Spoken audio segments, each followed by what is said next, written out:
Hello and welcome to my channel. For this video, we'll be looking at the bootleg version of the high-grade Woundwort. I am not sure which brand is from, and I pre-ordered it directly from China via Shopee. The whole process took 8 days before it arrived, and as you can see, the box took quite a beating during shipment. But fortunately, no runners were damaged, so all the pieces are intact. So now you can see here the front of the box. They kinda copied the box art of Real Grades, wherein they put a CG render of the face of the model kit. And right next to it is the image of the actual kit. And here it says HG1:144 model RX-124 Fighter TR-6 Woundwort. And on this side, you can see the weapon in two different modes. Then on the other side, it shows Woundwort and its mobile armor form. Then this is how it looks on this side, and the same on this side. And this is the top part of the box, and nothing underneath. So now here is Woundwort built straight out of the box. So it has a very unique design and kinda an unusual shape for a Gundam. It has some nice part separation and a nice color combination. Overall, I like the way it looks. With regards to its plastic, the plastic quality is definitely much better compared to those bootleg models that were released years ago. It has a really nice feel to it. It's not like Bandai, but I am quite satisfied with how the plastic looks like. If you feel and look at it closely, you may notice that some parts have an uneven texture. Just like on this part, you can see that it has some nice, glossy, smooth texture to it. While on this side, there is a crease line, some rough looking texture here, and also on this side of the legs. And the details of the face are not really that sharp. While building, I only encountered a handful of issues. One of them is I can't seem to close this seam line. And on this leg, I kinda overdid it with the removing of the nubs. And some parts keeps on popping off. So I have to glue some parts. When it comes to the stickers, this is the result of having to move these parts from time to time before making this review. So going back to the stickers, this kit only has a handful of them, and I decided not to place all of them. Aside from these two on the shoulder part, there is a green foil sticker for the forehead camera, one for the back, and then on the eyes,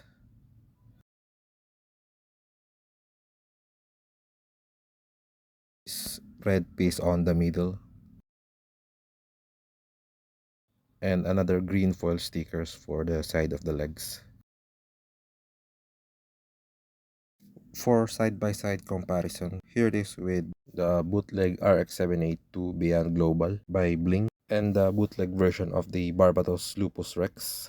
Now here it is with a couple of Bandai high-grade kits. And finally, the one I recently reviewed, Beyond Exquisite Thunder Incise Grace by SNAA. Now let's move over to the articulation. So the head is on a ball joint, but it only does a minimal movement. The head only goes up and down this far. It could also rotate, but it gets hindered by these two parts here. Even if you move them, it can only do a side-to-side movement. And for the arms, it has a butterfly joint.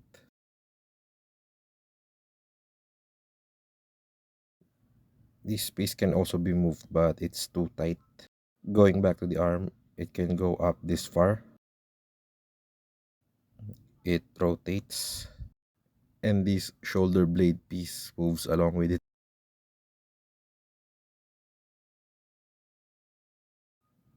So as you can see here, the hand also keeps on popping off every time I'm moving it.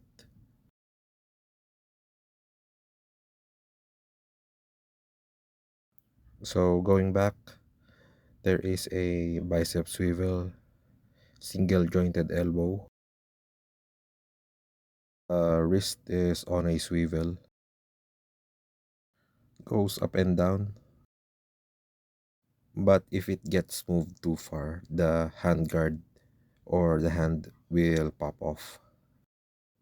I guess you'll just need to trim some excess plastic for this piece in the middle.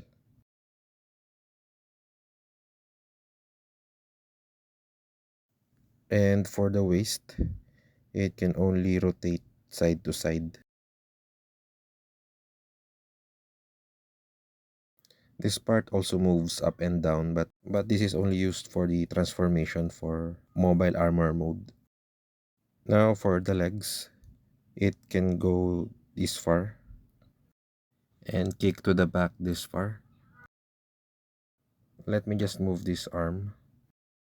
So the legs can also kick to the side this far. So basically it can do a 180-degree splits. Thigh swivel with minimal movement. A single jointed knee. It can also move further, but that movement is for the mobile armor mode transformation.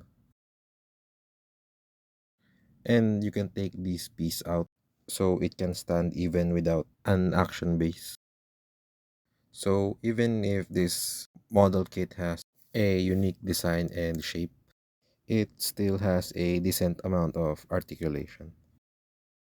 Now for accessories, it has two weapon holding hands and this piece here for the mobile armor mode transformation. You can see the top of its head and some pieces of the chest armor.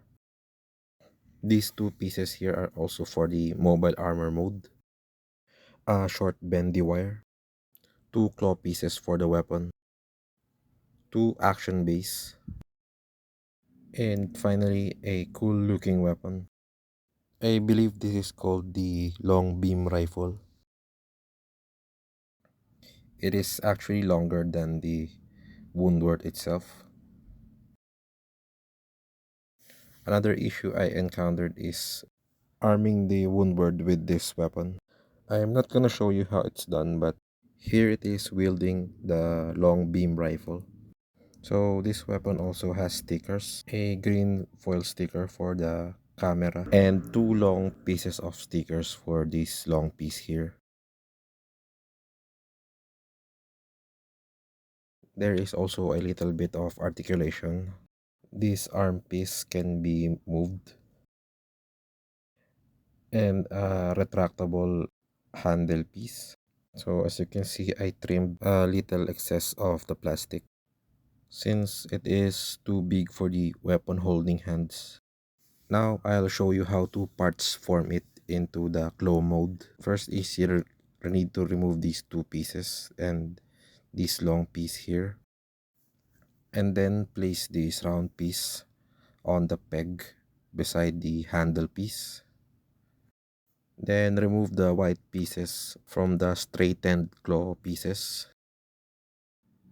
Then place them on the curved ones. Then put back the curved claw pieces from where you removed the straightened claw pieces. Next, you will need to remove the back arm and then remove the small piece. And then you will see a small hole where you can put the bendy wire. And then you will need to put the opposite side of the wire on the small piece you removed earlier.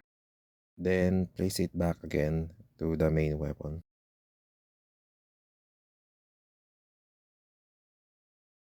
So now here is the long beam rifle parts formed into the claw mode. Now here is Woundwort wielding the weapon in claw mode. Now I'll show you the mobile armor mode. You will need this piece here and these two pieces for the legs. First, you will need to remove the upper body, then detach the two arms, then set aside the upper body piece.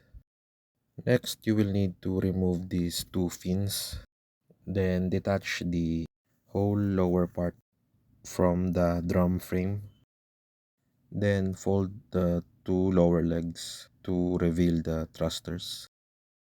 Then pull out the inner frame of the upper legs. Then it should look like this.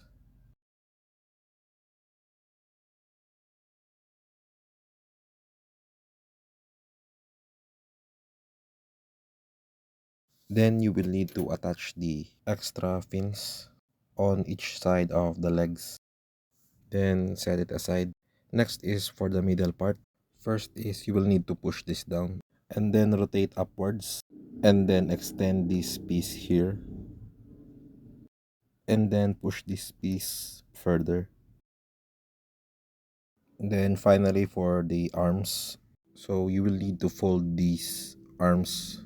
This is kind of difficult to explain, so I suggest that you just follow how it should look like in the manual. Also, on the manual, it's supposed to be the weapon holding hands, but just for this video, I'll just use the open palm hands. So they should look like this. So what we'll do next is attach these two arm pieces on the white middle piece I've shown earlier. Then it should look like this. Then we will attach these to the middle piece. So as you can see, this peg should go into the peg hole right there.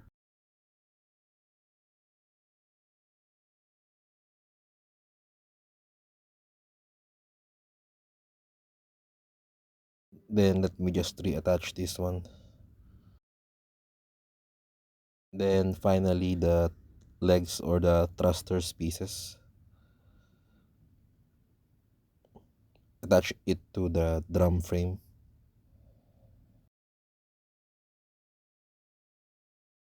So now here is Woundwort in the mobile armor mode. It is not really that big, but not too small either. So now let me compare this with the high grade Mark II Titan's form. Side by side, it looks like it has bigger mass compared to the Mark II. So that's about it. Please don't forget to like, comment, and subscribe. I'll see you on the next one, and thank you for watching.